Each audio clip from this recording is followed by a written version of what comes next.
Olá, pessoal! Está começando o programa de jornalismo da TV Faixa. E hoje temos um convidado muito especial, que é o professor Eduardo Neiva, titular do Departamento de Estudos de Comunicação da Universidade de Alabama, em Birmingham, nos Estados Unidos. Professor, muito obrigada pela sua presença.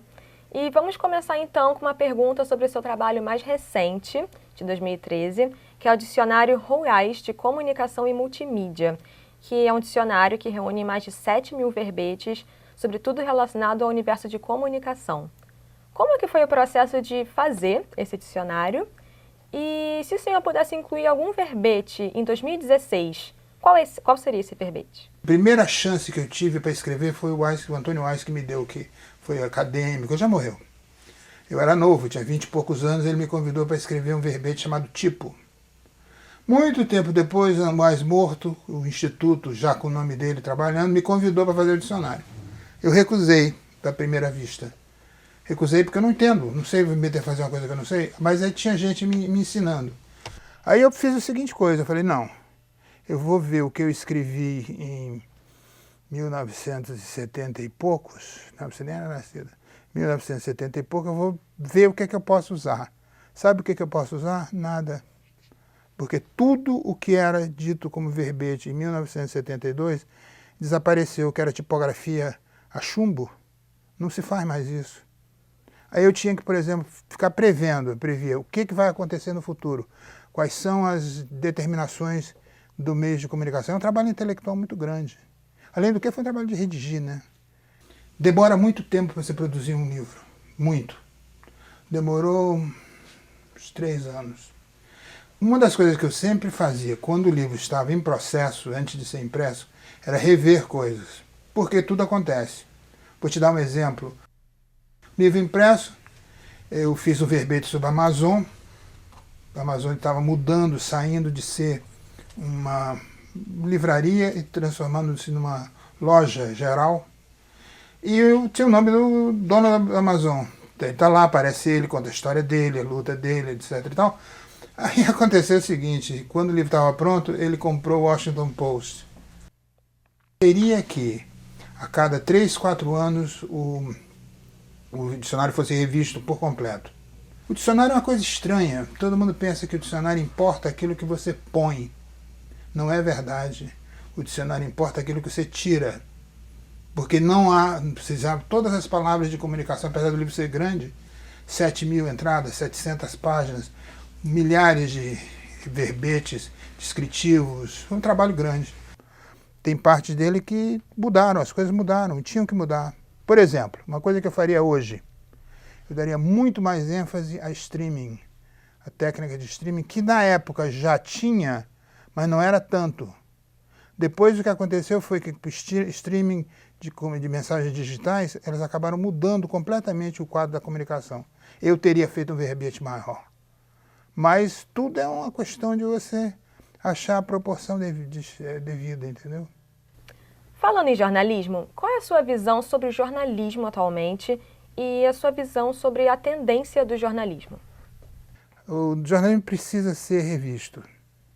Por quê? Aquele jornal antigo que você chegava, meu pai ficava com ódio de mim, porque o garoto pegava o jornal e fazia o que ele chamava de destripar o jornal, que é tirar o jornal da ordem. Ele ficava com ódio, porque o jornal tinha que vir. Ninguém pegava no jornal antes dele ler. Depois ele não ligava, mas assim, na hora não era. Esse jornal acabou, porque você tem um jornal que é mais do que um jornal. É um jornal, é uma estação de televisão. Se você olhar o Times tem uma coisa engraçadíssima. Todos os grandes eventos eles transformam em filmetes. Todo mundo fala em convergência de mídia. Convergência de mídia é muito mais do que as coisas que convivem no jornal. Ela é o saber que o jornalista tem que ter. Tem que conhecer imagem, tem que conhecer publicidade, tem que conhecer o discurso jornalístico clássico, tem que saber entrevistar e tem que ser condensado. Porque todas essas matérias têm 2 entradas no jornal. Uma entrada grande, que é uma discussão longa sobre o assunto, e outra pequena, em que você, se quiser ver, você vê só aquilo, você clica e você vê. O jornalismo virou interpretativo. Se olhar o Times, ele tem uma série de entradas que é assim, o que você precisa saber hoje? Aí você clica, aí tem lá, série de assuntos, o que a gente sabe? Aí tem embaixo, o que a gente não sabe? Então clica e você tem a informação ali. Mas isso não é o jornal todo. O jornal ele tem fundamentalmente uma coisa interpretativa, que são os colunistas, o editorial, a própria maneira como o jornal é escrito. O jornalismo mudou. Aquela ideia que o jornalismo não dou minha opinião, eu sou imparcial, objetivo, nada. O jornalismo hoje é absolutamente parcial, é normal isso. O senhor poderia me dizer as semelhanças e diferenças do posicionamento editorial dos meios de comunicação do Brasil e dos Estados Unidos? Bom, o jornal é um veículo. E como veículo ele expressa um ponto de vista geral. Mas eu nunca mais entrei numa redação no Brasil, então eu não sei. Mas pelo que dizem, né, o que acontece é o seguinte, a linha editorial do jornal o Globo, por exemplo, ele se reflete em todas as matérias que o Globo faz. Então, se o Globo está apoiando o PSDB contra a Dilma ou qualquer coisa desse tipo, isso vai se refletir no jornal. O americano não faz assim. O americano é o seguinte, o Times, eu conheço o Times porque eu fui lá em 90 e mantive contato. O Times é o seguinte, você tem 3 regiões no Times. A região da grana, a contabilidade. Aí são os contabilistas, etc. e tal, e os donos que vão lá apanhar o cheque. Só vão apanhar o cheque. Eles não vão lá dar opinião. Um deles, o Schulberg, é editor, mas ele é jornalista. Ele não interfere. Tem o Editorial Board, que é o conselho editorial, que escreve editoriais sobre determinados assuntos, como, por exemplo, agora, a confusão da Convenção Republicana. Então, eles dão lá uma série de opiniões. E tem o jornalista normal, o cara que cobre a rua. Esse cara que cobre a rua, que cobre os assuntos, ele não entra no mundo editorial, no editorial board, no conselho editorial, e o conselho editorial não mete nele, não mete a opinião nele. Então você tem 3 níveis que são independentes. O que significa dizer? Há muito mais riqueza no jornal. O jornalismo americano é diferente do jornalismo brasileiro porque não há jornais nacionais, são pouquíssimos. São o Washington Post, que na verdade é um jornal local, porque é da capital, aí tem uma coisa nacional, porque tem um Congresso, o Senado, etc, etc, e tal, das agências do governo, então por isso é nacional. O Times, que é o único jornal nacional. O jornal americano é local. Então você tem a cidade tem o Birmingham News. O Birmingham News dá notícias da cidade, obituários da cidade, quem morreu, o que aconteceu, as instituições principais da cidade, então é diferente. Essa ideia de um jornal, um Globo, que é o jornal nacional, e do Rio de Janeiro, não. Folha de São Paulo, idêntico. Mesma coisa. Estadão já é menos, mas os grandes jornais acabam sendo isso aqui. Lá é diferente.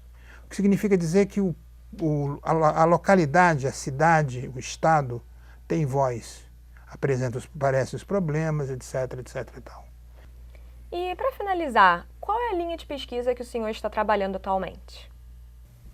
Eu estou numa fase estranha, eu acho, porque eu não sou mais um garoto, eu escrevi muito.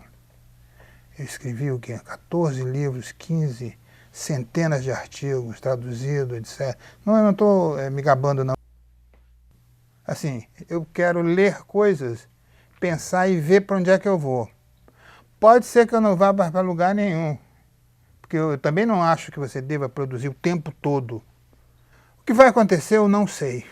Não sei. Eu queria me aposentar, mas eu não consigo me ver.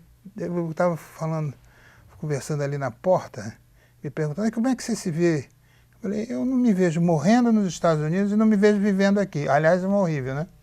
Você não consegue, eu não consigo ter nenhuma nem outra definida. Eu não sei, eu vou tocar o barco de ouvido.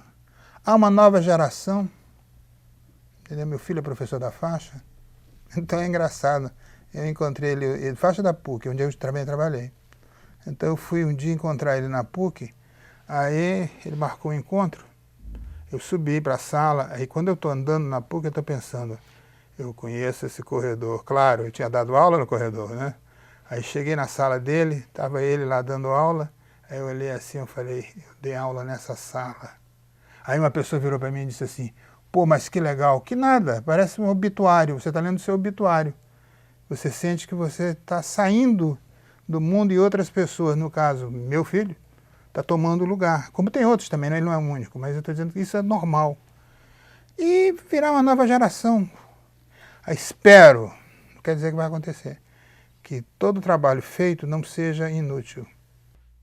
O que eu vou fazer no futuro? Grande ponto de interrogação. Provavelmente tomar vinho, sem dúvida, comer bastante, que eu também gosto, né? E só. Se for o caso, eu me aposento. Combati o bom combate. Essa é a sensação que eu tenho hoje da minha vida. Posso morrer? Não quero, mas posso. Não tenho a sensação de que eu não fiz certas coisas que eu devia ter feito. Não fiz. Professor, muito obrigada pela sua participação. E esse foi um bate-papo com o professor Eduardo Neiva. Fique ligado porque vão ter muitos outros programas de jornalismo aqui na TV Faixa. Até a próxima!